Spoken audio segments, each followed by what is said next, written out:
filter is the conditions of the search. So I'm going to search for something that has these values, right? So I'm going to go,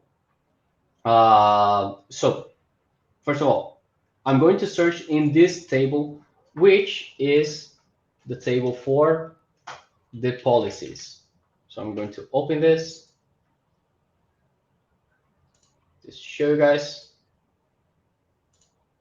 So this is the table for policies. You can see here that I have a title, a policy, and so on. So if I click here on those three dots, I can go to API tables IDs, and I can get the ID for the table.